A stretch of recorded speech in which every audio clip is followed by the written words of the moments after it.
Well, welcome and thank you for being here. My name is Ras Roberts and I manage the Exemptions and Deferral Program for the State of Washington's Department of Revenue.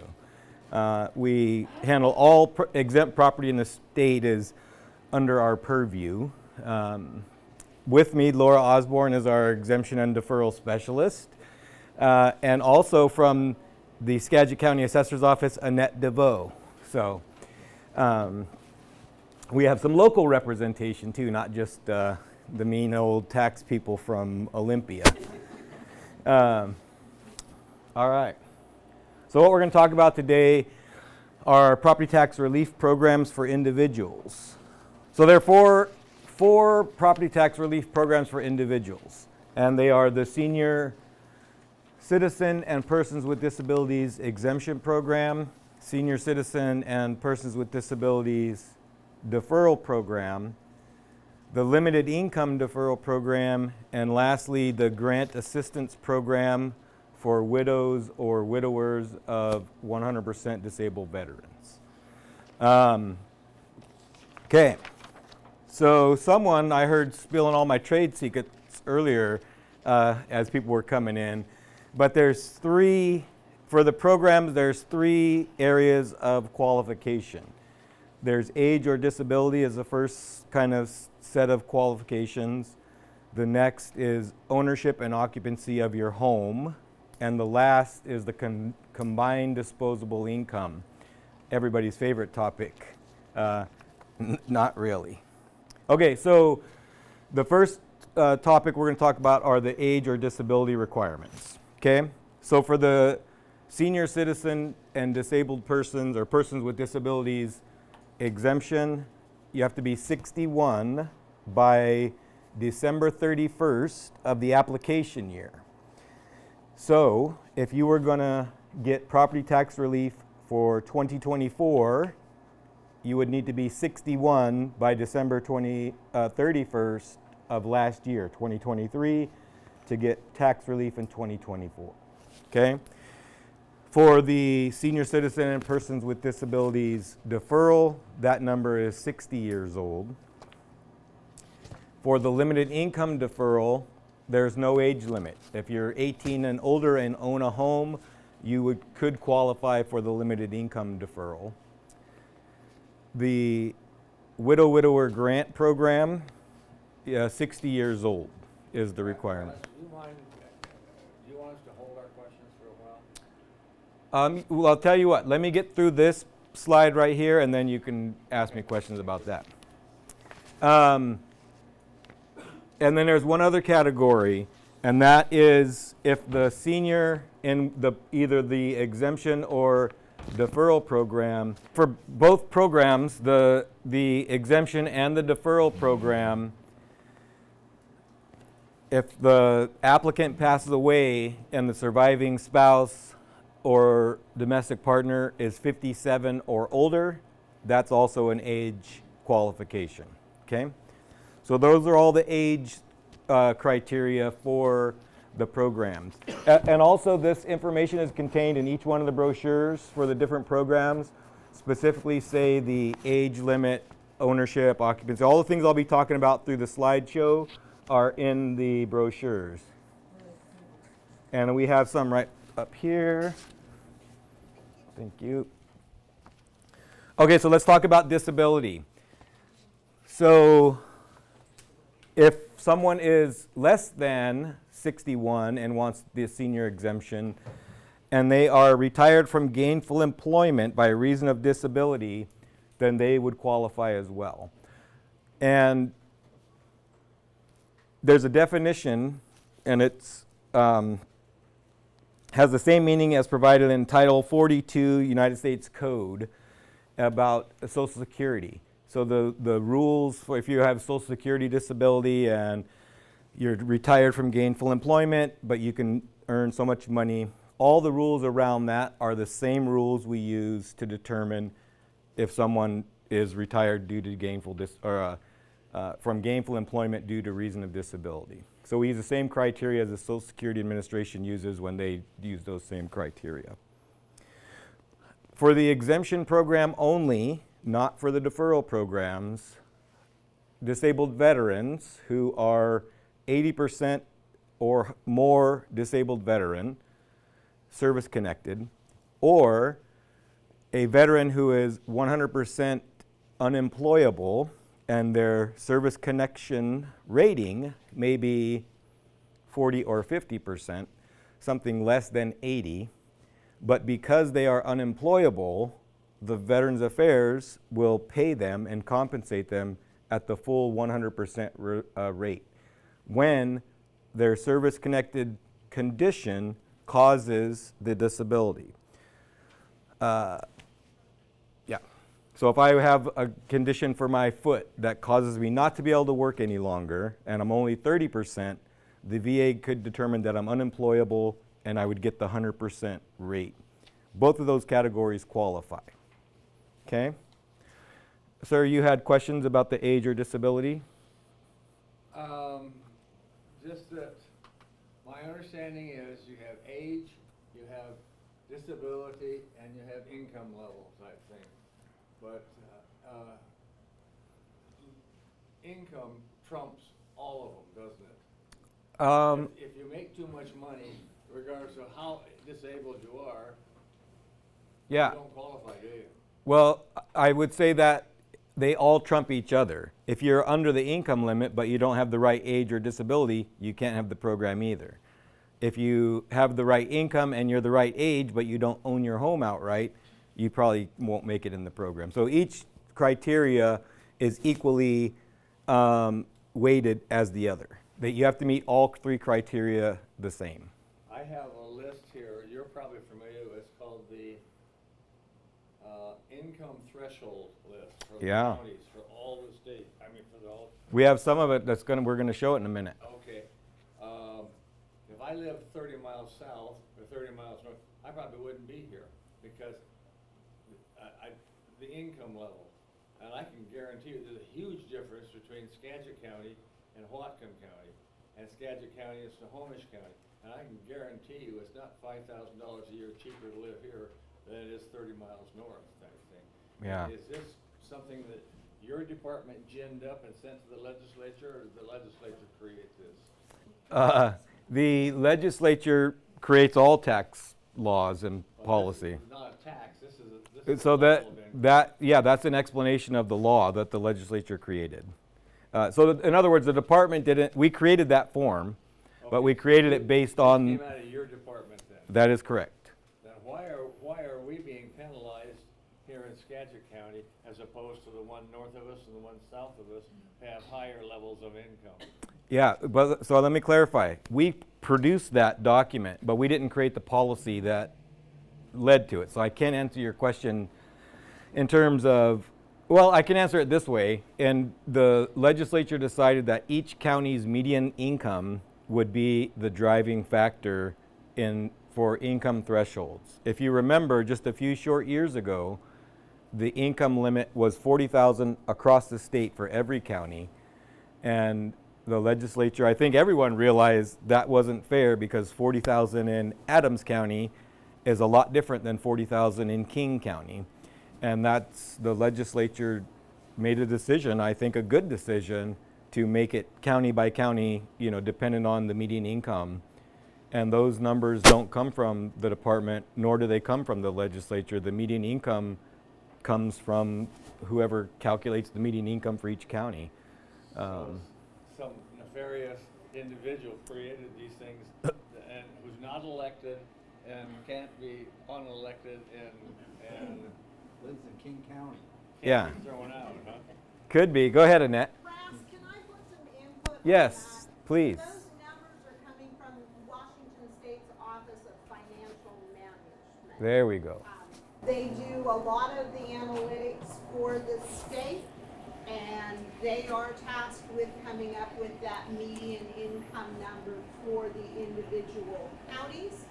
I will tell you that when those numbers came out for Skagit County, we had a conversation with Department of Revenue and with the Office of Financial Management. They came back to us and said, no, we're solid in those numbers. we're feeling where you are, but there is a legal process, and that's the process we have to roll with, because this is Washington state law. So, no, those are coming from the Office of Financial Management. They are state supported, but not supported by the legislature. So there are degrees of separation in this. There's also an increase this year in bumping up an additional 5% of the median county income over what it was previously. So there's new numbers and a bump up of 5% for that upper limit on the program. In other words, Thank the you. person that's created is not elected, nor can we get to them at the ballot box and tell them we disagree with them, throw them out of office. No, but you could talk to your legislature Yes. about your concern with that number. That's really the answer, is if you, the concerns that you have are concerns that you need to bring with the legislature. Looks like we have another question. You're saying you own your home, you have to have zero. No. I'll get to that too. The ownership is that your name is on title. Okay. Yeah. Okay, so we'll keep going. That's the age or disability requirement. Now let's move into the home ownership question. So let's talk about home ownership requirement and occupancy. So it's a little different for the different programs. For the deferrals and the grant program, the ownership has to be in fee or contract purchase only. So that means you go through a mortgage company and you own it in fee, or you just own it outright, or you have some kind of contract purchase agreement with the seller and you. Those are the types of ownership that we'll allow in the deferral program. They are limited options of ownership in the deferral program, because we'll get to it later, but the deferral program is the taxpayer electing to defer property tax and not pay them now, but have them paid by the state. And so when that happens, it's virtually a loan, and we need to put a lien on the property. And if we have many types of ownership for the deferral side, it would be more difficult to recoup the money if we needed to. And But- you're paying interest on that loan, aren't you? Interest too, we'll get to that in a minute. But for the exemption program, there are many types of ownership structures. The same fee or contract purchase, but there can also be a life estate, a lease for life, cooperative housing are all types of ownership with the exemption program. You have a question? Whatever state we've been living in, we would put our home in a trust. We have lifetime use of it, but it is a trust. So the trust owns the home. We don't. Do we still take? Yes, so we won't get into the weeds on this, but the reason we allow trust for the exemption, or not the reason, when we have a trust for exemption, the critical part and the easiest way to do it is that on the deed itself, a life estate is reserved on the deed, and it points to whatever the trust name is the cleanest way it can possibly happen, because the deed says who owns it, or that a life estate is set aside for you in this, XYZ family living trust. So we see the connection to the life estate. Also, when we look at trusts, there is lease for life or life estate. Either kind of language works with a trust. Trusts are more complicated because they're just hard to read and understand, but they are allowed if you have a life estate or lease for life component in the trust. Okay, so let's talk about the home itself and the exemption. What does that mean? What is getting exempt on your home?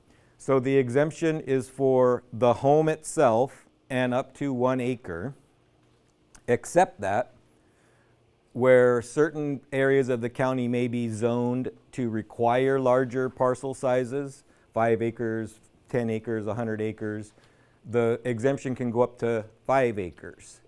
So in those cases, the 5 acres would be exempt, the other 15 of a 20-acre parcel would be regular tax rate. And one last thing, you have to occupy the home for more than 6 months every year. So those of you that may own vacation homes in Maui or something, you can't stay there too long. You got to come back and maintain your residency here in Washington, which is more than 6 months. So you're saying that even though my house is mortgaged, I'm still able to qualify if I Yes. meet everything else? Yes, mortgage has no impact. The little part of an impact the mortgage may have is for deferral programs. In certain instances, the mortgage company may need to sign off on the deferral. Other than that, because the mortgage is also a lien, really. They are on title with you until you aren't, until you sell it or until you own it outright. So they generally have to help be part of the signatory for deferrals only. Yeah. Okay, so that's homeownership and occupancy, and we're ready to move into everybody's absolute favorite topic: combined disposable income. So combined disposable income is the income of the applicant, their spouse or domestic partnership, and any co-tenants that have an ownership interest and occupy the home. All those income sources are combined together, and that's where we get combined disposable income. And then minus allowable deductions. And we'll get into the deductions here in just a minute. But what is very important to know about the combined disposable income calculation is that our starting place is the adjusted gross income on your 1040 income tax return. Adjusted gross income is the starting place. From there, we add back in certain categories of income, and then there's also a long list of deductions. So we'll go over some of those now. Yep. Question on income. You have here says other income you receive. What is other? What would be qualifying other income? Let me get to this slide and I'll talk about it. Oh, okay. Yeah. So now what we're going to talk about are the things we add in. Okay, so the other income. So you start with adjusted gross income on the 1040, and then we have to look at the rest of your tax return for capital gains, losses, depreciation, pension and annuity receipts, military pay and benefits except for attendant care benefits, veteran benefits except for direct VA compensation, Social Security and railroad retirement benefits, dividend receipts, and interest on state and municipal bonds. All those things need to be added into adjusted gross income if they weren't already. And we determine that by looking at your tax return, really.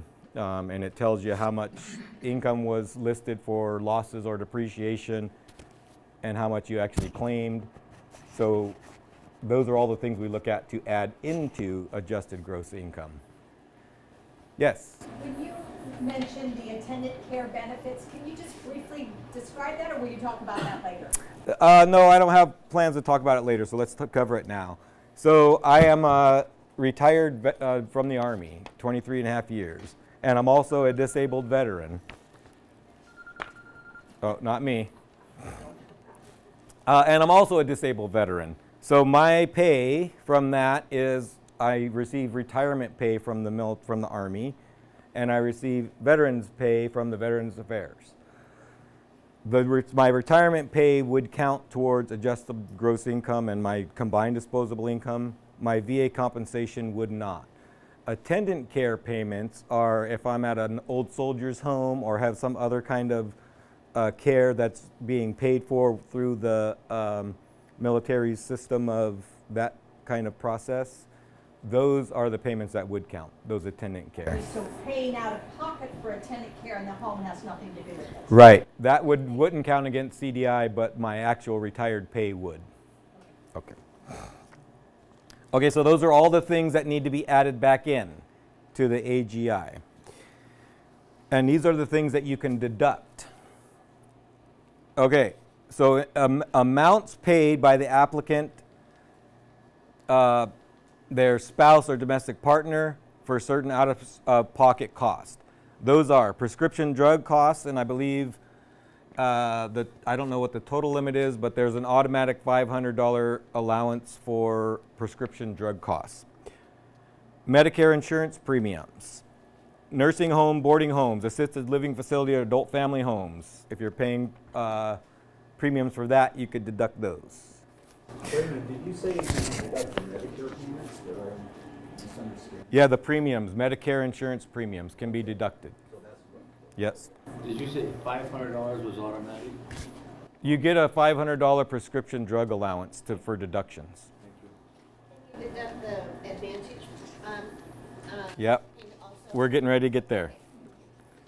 So, as of 2021, substitute House bill, speaking of the legislature, we bash them a lot. Let's give them a little credit. Substitute House Bill 1438, effective July 25th, 2021, is added a bunch more deductions. And those are the Medicare Supplemental Insurance Plan. So Medicare, Medigap, you just asked about that. Durable medical equipment, mobility enhancing equipment, medically prescribed oxygen, prosthetic devices, and long-term care insurance premiums are all deductible. Cost-sharing amounts, nebulizers, medicines of mineral, animal, botanical origin, ostemic items, insulin for human use, kidney dialysis devices, and disposable devices used to deliver drugs for human use. All those things can be deducted from combined disposable income. Okay, yeah, go ahead. Is service dog expenses, considered part of? No service dog expenses.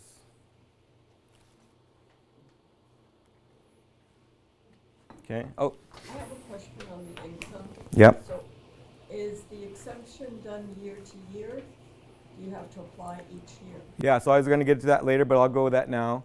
So the question was, is the exemption applied each year? Do you have to apply each year, or how does that work? So the limits are, once you apply and qualify for the exemption, you must renew at least once every 6 years. But that is up to the county. Some counties I've been to do it every year, especially smaller counties on the east side. They have a very small pool of people. Every year you just come into the office and do it. Other counties have a different cycle. So I have another question along with that. Okay. So I just retired in 2023, which of course my adjusted gross income will be much higher than once I do 2024 taxes. So would I be able to then, renew my exemption to bring with the new income? Yeah, so I believe it depends, but you may be able to do a mid-year adjustment because of retirement. So in other words, we consider that you're retired, so what is your pay going to look like without your main paycheck but your retirement? And if we can get that average figured out and you qualify, you could qualify now for 24. If it's still too high, you could wait until 24 income for 25 as well. And what's Skagit on in terms of the renewal? Currently, we are on a 3-year rotation unless we see something that makes us feel like we need to review more often. You're always responsible for letting us know about significant changes in your income. That will be, for anybody who may already be in the program, that is a change. Previously, we looked at every year of income. We brought applicants in every 2 years and we reviewed 2 years worth of income. Currently, we're stepping back from that because even though we felt like Skagit County might be entitled to more of a bump than the $5,000 that we got, we still anticipate a wave of new applicants. So in order to make our staff hours spread, that's what we're looking at currently. Great. Yep. So there you go, 3 years. Some are 6, some are 2. It just depends on really the workflow and workload and how many people are interacting with the counties. Go ahead. Do you contact us, or is that up to us to contact you? If you're in the program, we contact you when you come up on the slate for income review. It's always on the applicant to contact us if they have a significant change in the income. Yep. When does that bump take effect? You said the 5%? So that is for your income for 2023. So Okay. we are issuing new actual change of your 2024 tax statement based on that 5% and the change in median income. So Skagit County, 48,000, you're gonna see that in a minute. Yep. And along those lines, another good kudos to the legislature is it used to be that the review and increase in amounts was every 5 or 6 years, 5 years. And this last year when they made a change to update the thresholds, and this in fact changed Skagit counties as well, they decided to also make that review every 3 years. So instead of every 5 years and then determining if your county's income levels are going to rise, they're going to do it every 3 years, which is better for all of y'all. Okay. Oh, right here. The truth of the matter is that if you want to you don't have to keep track of all these other things, bug the socks off your legislator to raise the amount of income you can have to qualify for this thing. The legislature does not want to see their money stream cut off, but there's no reason why we shouldn't be equal to King County, which is $88,000 a year type thing. And if it would make it equal to King County statewide for every county, it would work for all the seniors. But the legislature doesn't want to see that money stream cut off. But bug the socks off your legislator and tell them you're tired of this and you want some relief on these things. And that's the only way it's going to get changed. He can put every chart in the world out until the legislature takes the action. It's not going to happen. Okay. Thank you. All right, let's go on to the limits that, I forgot your name. Richard was talking about earlier. So these are the limits. These are the upper limit for Skagit, 48,000, and then the deferral threshold. And what Richard was talking about earlier, if you look at Snohomish, which right down the road, they're 75. And if you look at Whatcom right up the road, they're 4,000 more. So just for comparison, but what you're all concerned with is the top line for the income threshold. But where's King on there? King is, this is just a snippet of the entire thing. It's got, all 39 counties wouldn't have fit up here. King is 88,500. Okay. Big difference. Yeah. Big difference. It's got a threshold 1, 2, 3. Yeah. So I'll talk about that. The question was, what is it? Why does it say income threshold 1, 2, and 3, and then the deferral threshold? And it's a tiered program. I'll get into in a minute. That'll explain the different tiers. Okay. So I just wanted to. Oh, So this is good for 3 years? yes. Is that correct? Yeah. The question. Go ahead. Starting in 2023, I guess I got confused. When you said starting in So 2023? this income limit that you're looking at up on the screen will apply to what you received in 2023. Okay, But that's that right. 2023 income drives your 2024 tax bill. Yes. So the next one will get I think it's March of 2026. There will be another increase by the Department of Revenue, which would be for your 2027 tax bill. Okay, thank you. So yeah, 24, 27, 30, it'll just go on like that every third year. Okay? All right. So let's talk about the kind of deferral programs and overview of what deferrals are and how they work. So I talked about it a little bit earlier, but the deferral postpones your payment. You're electing to postpone paying your property tax. Okay? But it's not a gift, it's a loan. You're basically having the Department of Revenue pay the property taxes on your home on your behalf. But of course, we want our money back. The kids pay. There you go. Or your kids have to pay. So, Pay me now or pay me later. Yeah. Yes. My kids are too young. They're not gonna be old enough to pay for mine, I don't think, by the time it's my turn. Okay. So here's how the deferral works in terms of how much property tax we can pay on your behalf.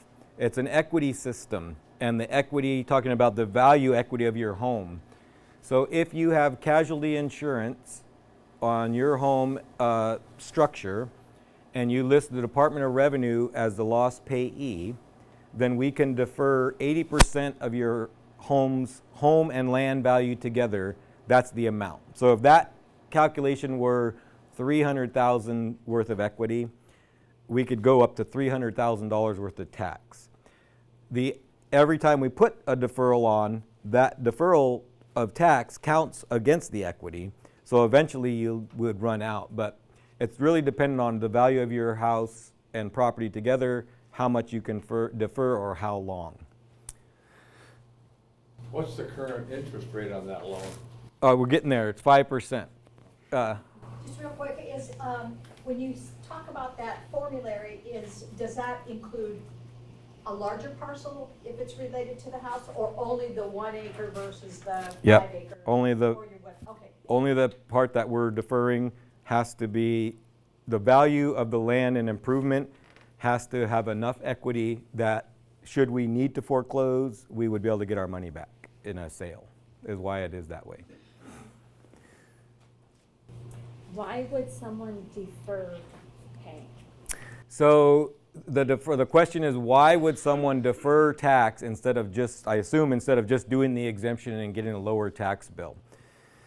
The deferral program, well, I don't know. I can't answer that, why someone would choose to do the one or the other. Because they don't have the money to pay it. Well, I was just going to say that often an introduction to the deferral program is a foreclosure situation. I don't have enough money to pay my taxes and I'm in arrears 2 or 3 years. And, that's a heavy thing on your head and your mind is, how am I going to pay these property taxes? I'm going to lose my home. The law does not allow you to lose your home if you're eligible to defer. The county treasurer cannot foreclose on your home if you are eligible to defer tax. So really the deferral is intended to keep you in your home till you are no longer need to be in your home. Because the other option is when if you get too far behind, then the county looks at foreclosure. So really that's the best benefit of the deferral program is to keep you from being foreclosed on and keeps you in the house. Excuse me, quick question. You said if you're eligible for deferral. What if you're eligible and you prefer not to defer? Can they still take your... Well, so the question was, the foreclosure is if you're eligible to defer, the county can't foreclose. And the question is, well, what if I am eligible to defer, but I refuse to do so? I think that's likely a scenario where it would go back to the treasurer to say they refuse to defer, you can start the certificate of delinquency. Word eligible, so I didn't know what that meant. Yeah. Well, because for instance, if my home right now went into foreclosure, I don't have the opportunity to defer. I'm not eligible on any level of the deferral. So I would just lose my home unless I paid the tax, is what I meant. Okay. So repayments, again, this is no longer a tax issue at the county. Once you defer, now the payments, all the money that you would pay back is paid directly to the Department of Revenue. Your tax bill is already taken care of. A payment is not due on the program. You can defer and not pay it back, there's no due date or no schedule of payments, no amortization schedule or anything like that. The money is just due when certain things happen, and I'll get to that in a minute. Oh, here they are. So it's voluntary. You don't have to pay. You pay it if you want or don't, except that if you sell or transfer the property, then it's called a canceling event, and we would want our money back. If you cease living in the residence as your primary occupying as your principal place of residence, we would want our money back. A lapse in insurance, so if you don't maintain casualty insurance and now the equity is gone because we're just using the land value, then we would want our money back. A death of the applicant, unless there's a surviving spouse, domestic partner, that elects to continue. Someone mentioned my kids would pay for it. So that can happen for sure. And then the last condition is condemned property. If the property is condemned, then it would be, we call these canceling events. So it canceled the loan and now the money is due. Okay?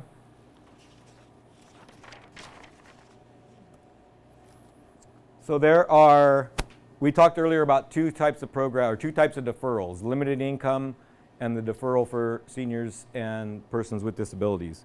So the limited income is annual application or renewal. There's no retroactivity, so this isn't for keeping people out of foreclosure.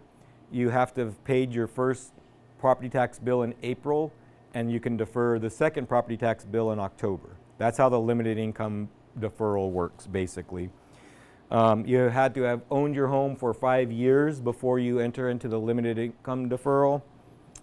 And it's a different, only can defer 40% of the value of your home, whereas with the senior deferral, you can go up to 80%. And we talked the senior deferral, apply every year. You can go back as many years as taxes owed on the property, the deferral will go back that far and pay it. Okay. And just on a side note, because sometimes it gets confusing, we can pay deferrals back to the beginning of time. But when you're owed a refund, we can only refund back 3 years. So sometimes that gets confusing for folks. So balance. So if you have a deferral prior to January 1st of 2007, the interest rate is 8%. If you have a deferral after January 1st, 2007, the interest rate is 5%. Okay, so those are both the deferral programs. Go ahead. What do you have both? Yeah, yes, we have plenty of both. So we have if you have a couple years of deferral prior to January 2007, that's all calculated at 8%. And then if you start in 2008 and beyond, those are calculated at 5%. So it's just a split ledger. All right, so now we're going to talk about the exemption. This is the one that you should all be most interested in because it's free and you simply apply and your tax bill is reduced. So the applications for exemption, the application is always due December 31st of the year before. So for taxes this year in 24, the application is due and we consider it the time of filing December 31st. However, the exemption program has retroactivity. So you can apply anytime throughout the year, but we always use application as of December 31st of the year before.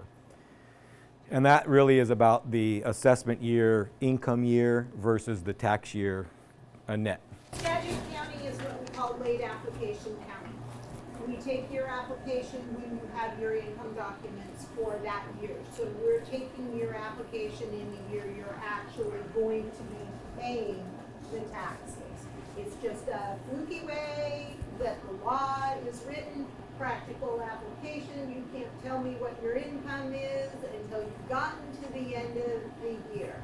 So December 31st, because it's a retroactive program, is not a deadline. Yes. We will look at 3 years of income right now. So we'll look at your 23, your 22, and your 21, unless you've got extenuating circumstances that we're not even going to talk about. Yes. And that's a great policy, and that's really how it works across the state. The December 31st is just in name only. It's not a hard deadline. And for the exact reason, when do you file your income tax? In January or February, and you don't get your returns and all your documents until after that. So it just makes sense to have it, once you have your income documents, submit them. I have a question for you. So, if I apply for this year using my December 31st tax documents, I need to go back 3 years? You don't have to. It's just that if you just found out about this program today and you were like, oh my gosh, I could have qualified, we can look at 3 years of income for you. So you can retroactively go back if you're just now understanding what's available. Okay, thank you. How do we get going here for that? We're about 7 blocks north in the Skagit County courthouse. Yeah. Happy to work with you. And just so everyone heard, the question was, do I have to bring all 3 years of income documents if I want to apply for this year? And the answer was, no, you bring the income documents for each year that you want to apply. So it's 1 year, 2 years, 3 years. Okay. We already covered renewals, okay? For Skagit County, it's a 3-year renewal cycle. Prior year applications, the one caveat about submitting multiple years is you have to submit a separate application for each year. Yes, okay.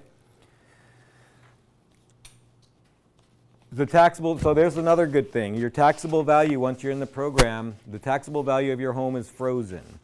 So if your home is valued at $2,000 now, your home and property, the whole thing, you'll stay $200,000 for the whole time you're in the program. So if you are in the exemption program for the next 20 years, the value of your home will be what it is the day you signed up for the program.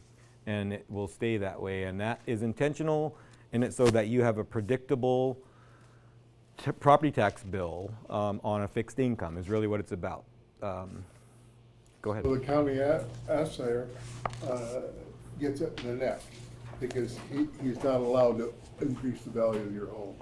But cannot, when you're in the senior program, it's frozen. Your value stays the same, and the whole time you're in the program. If one of the canceling events we talked about, or one of the things that disqualifies you from the program, you go over the limit, you don't occupy the home, those kind of things, then you would be out of the program, and then your assessed value would be current day, and then it would start over from there. Okay. All right. Someone asked about the tiers earlier. Threshold 1, Threshold 2, Threshold 3. So here's how that works. Everybody that has $48,000 or less qualifies for all excess levies. So when you hear excess levies, think voter-approved levies at the local level. School bonds, I don't know what other local things there are, but any locally approved thing that the citizens voted on for an additional tax, those are called excess levies. So you're exempt from those. You're exempt from Part 2 of the state school levy. And if there were a voter-approved lid lift to increase taxes for a certain amount of time over the constitutional limits, you would be exempt from all of those. That's at the highest tier. And when I mentioned the requirements, they are for, or these things that you're exempt from, if you qualify here, everyone gets them, okay? But just Tier 3 gets what I mentioned. Tier 2, exempt from regular property taxes, $50,000 or 35% of the value, whichever is greater, not to exceed $70,000. Okay? Could you say that again? Yes. Okay. So for Tier 2, the exemption from regular property taxes on $50,000 or 35% of the assessed value of your home, whichever is greater, not to exceed $70,000. That's what you get for Threshold 2. And if you go down to Threshold 1, you're exempt from regular property taxes on $60,000 or 60% of the value, whichever is greater. Can we repeat that one more time, what you just said? Sure. Okay, so Tier 1, you're exempt from regular property taxes on $60,000 or 60% of the value, whichever is greater. And I believe these are, if I'm not mistaken, in your brochure, this information is so you can read it too. if I'm not The mistaken. number of people that are living in the home and have the income coming in. Like, okay, threshold one, is that, how many people can be in the home? Just the one income, one person? Yeah, so the income isn't based on how many people are in the home per se. It's how many people are in the home and have a ownership interest in the home. So a co-tenant, a spouse, domestic partner, or I just became widowed, so I'm in. you're in, and you're there by yourself. So it's just your, I'm the dog and cat. yeah, dog and cat. They, you probably get a, They think they count. you should get a deduction, I think, for them. They cost enough. Yeah, so just your income. And then if there are other people in the home, grandchildren, nieces, nephews, long lost whoever's, they may or may not need to produce income. It just depends on the situation. If they are contributing to the household expenses, you'll need to include those amounts. So for those, it just depends. I hate to give you the lawyerly kind of example, but for those situations, it kind of depends, and those are things you would work with your assessor's office on to determine, what do I count, what do I don't count, or what do I not count, better way to say it. Yeah, because that's where I was confused as far as how will they judge my income now, because my husband just passed in September. Oh, so in that So it's situation, like they can't really go back and judge my income like 2 or 3 years back. Right. Because it's way different now. right. So then in your situation, someone mentioned earlier the mid-year change and kind of calculating, I just retired. Same thing. If a spouse passes, there's a mid-year calculation for that you can work on with your assessor. Okay, and lastly, so that's these income thresholds 1, 2, and 3 are for the exemption program. For the deferral, it's that. It's 5487. And for the limited income deferral, it's not listed here. It's 57,000 is the limit. And that doesn't matter what county you're in. It's 57 across the state. I rent to my son, and other than the rent that he pays me, he doesn't contribute to the house. So I don't need to include his income. Not his income, but you would need to include the amount of rent he's paying you. Yeah. How often do these numbers change? Yeah, so the question is, how often do these numbers change? These are going to change every 3rd year. So they just changed this past July 2023, and then every 3rd year in March, so March 2026, they'll change again for the next year, yeah. And then every 3rd year after is how that'll work. All right, let's go back. Where are we at now? We just talked about the exemption. We're going to talk about a very small program that not many people qualify for anymore, but it still exists. And it's the Property Tax Assistance Program for widows or widowers of 100% disabled veterans. And it's in addition to the other tax relief program. So it's in addition to the exemption. So if someone comes in and qualifies for the exemption and they meet the criteria for the grant assistance program, they could come to us and we would be able to provide a little bit of additional. It's in terms of a grant, so it's in the form of a check to the applicant. It's a very small amount that usually is paid out in the grant program, and it's based upon the assessed value that's left after the exemption is put on, and there's still a portion of exempt value. That value gets a calculation to determine the grant amount. And they're typically small, $100 or less per time. Okay? My role is, so who does what? So applicants, you provide all your information to the county assessor through your application. You also provide at renewal time for that every 3rd year. You go in and renew. I believe you'll get a notification in the mail that it's renewal time, come on in. Also change in status, so things like my husband passed or I got, the annuity from my retirement is finally kicking in, or I got less money, or whatever the case is, when you have a change in status, you have a duty to let your assessor's office know so they can recalculate and determine where you're at. A lot of times those are beneficial to you because you're usually losing things, not adding things. So if you work with your assessor, you could go from the highest level to the lowest level, for instance, and that would even reduce your taxes even more. There's also an appeal process. I'm not the appeals person, but if you don't like what the assessor did or they denied your application, you can appeal that. They're usually right, though, I'll tell you that much. Okay. The assessor accepts your application, mails the renewals, accepts and processes. The assessor is the approver and denier of all exemption and deferrals. The department is the approver and denier for the widower grant program. The county treasurer sends out your tax bill. If there's any refund due through the exemption program, that comes through the treasurer's office. The Department of Revenue, as I mentioned, we administer the widower grant program. We oversee the exemption and deferral program. So all the approval, denial kind of process of it is all handled with the county assessor's office.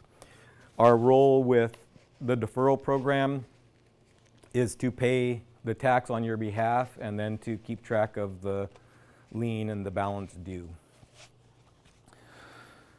Yeah, and then there's with the appeal process, there's a whole different side, and that's county boards of equalization and the Board of Tax Appeals, if you ever get there. But oh, go ahead. Would the deferral program work for the reverse mortgage? It does. I don't know exactly how it does. Laura's over there nodding that it does. The reverse mortgage would Oh. count against your equity, so the equity balance. Okay, so there you go. So so the question was, does the deferral program work if I have a reverse mortgage? And the answer is yes, it does. And that amount you get through the reverse mortgage counts against the equity of your home. So we take into account the reverse mortgage, and if once we do the equity calculation that there's still enough equity, then yes, you can defer. I think that's it. Yes, Richard. The real secret of this whole thing is bugging your legislator to get these tiers raised up, because most of you won't qualify for it because your income will be just that much too. If it's $1 over that limit, you won't qualify. But these need to be raised up considerably. They should be equal. They should be equal at least to Snohomish or Whatcom County, and preferably they should be equal to King County. It's not that much cheaper to live here, folks. Trust me. Excuse me, Richard, you've raised that point at least 3 times, so I've heard you would probably all agree with you. Thank you. All right. So here we are at the question and answer phase. Any questions or answers? I am a widow of a 100% disability. What documentation would you have to have if I, to qualify? You, Oh, I have one. oh yeah. So you're gonna email me, call me. Email's better, Okay, I can, and I can reply. We can send you all the stuff electronically that you'll need. thank you. Yes. The question was, how do I apply for the widower grant program? I'll work with this young lady offline and figure that out. On the question about other sources of income, is inheritance considered another source of income? We would have to look at it and see if it is another source. It is another source of income. Even though, Can be. even though it's not taxable by the feds? So if it's not taxable by the feds, your chances that we're not gonna count it are better, but we still need to see exactly what's going on because there are a couple little hooks in there. But the most part, inheritance, as long as it's been taxed appropriately by the IRS, is not going to count against you. Okay, one more here. If it's an IRA, they tax you. If it's a Roth IRA, that's your money, it's never taxed. Is Roth IRA counted? Roth IRA is not counted. That's the same as Either way. having money in a savings account. That's a good thing. That's a good thing to kind of end this on. Maybe is there's assets versus income. Assets do not count against your income. So money in the bank, a big savings account, millions of dollars in a savings account is an asset, it's not income. The distribution of that and the interest that you pull out could be, but the money itself is not. It's just an asset. And we do not base any of this on assets, we base everything on income. 2 more questions. Could you just put the threshold numbers back on the board? Thank you. So a money market account doesn't count except what, Yeah, so the money sitting in the account is meaningless. It's about the distribution. We're always concerned about your tax documents, 1099s and those, and they tell us the distributions you've taken. That's what we're interested in, is distribution, not the account itself. So what if you have a Roth IRA and then a regular Roth IRA? Yeah, Do you have to figure out, I mean, if you don't take anything from the Roth IRA, but I know you have to take a distribution from the regular. from the regular one. So we put that against our definition of an annuity. So if it meets the definition of an annuity, it'll count towards your taxable or your combined disposable income. The Roth IRA will? No, you said the regular. Oh, the regular. Yeah. But not the Roth. Roth doesn't count. Will they know what's? They'll know. Well, because you're going to provide us. It'll depend on what you give us. What you present to the assessor's office is going to trigger their next moves, and the distribution codes, and that will help them determine what to count and what not to. Okay, because I don't remember it being separated when I turn in my stuff. So typically, do you file an income tax return? Yes. Okay, your accountant or whoever prepared that has separated those numbers. Oh. So there's a total distribution and then there's a taxable distribution. Anytime we see a spread, we want to see documents for everything so that we can tease those apart and only include the appropriate income, Okay. standard IRA. Okay. Is that something you should ask your accountant about to make sure he's You doing it? certainly could. It could also Or be no. something that you could ask of our staff. Okay. It's always good to mention, I have both a Roth and a standard. I'm not sure how much came from what. Can you double check? Okay. We're happy to do that. Thanks. Russ, do you see any taste in the legislature for making some major changes in this? I don't have, so here's a truth bomb for you all. I have absolutely no insight to what the legislature does or doesn't want to do. They simply, when it's time, they call and ask us if the thing works or not, and we provide feedback. That's it. We have no other part in the process, Richard, so sorry about that. I'm willing to waive that pond if you want to turn it to me. And the short answer, no. You have to consider the fact that despite the fact it was said that this is a gift, when you receive it, it doesn't mean that somebody took an eraser to it. This is a tax shift. So other people in the county are picking up the tab for what is left behind. There is real concern in the legislature that they don't push those limits up so high that they're pushing additional property tax on limited income working families with children. And that's why there's all this play about percentage of median income, because it is a give and take in the situation. I know you have a lot of other things you want to. I disagree with you. That's only tax shifting if you maintain the the current stream of income.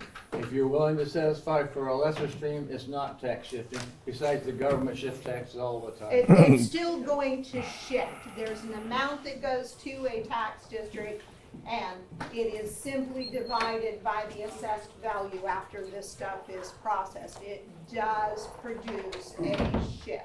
Whether that's appropriate or not, that's for the legislature to decide. They just gave a 5% bump. I've been to Olympia.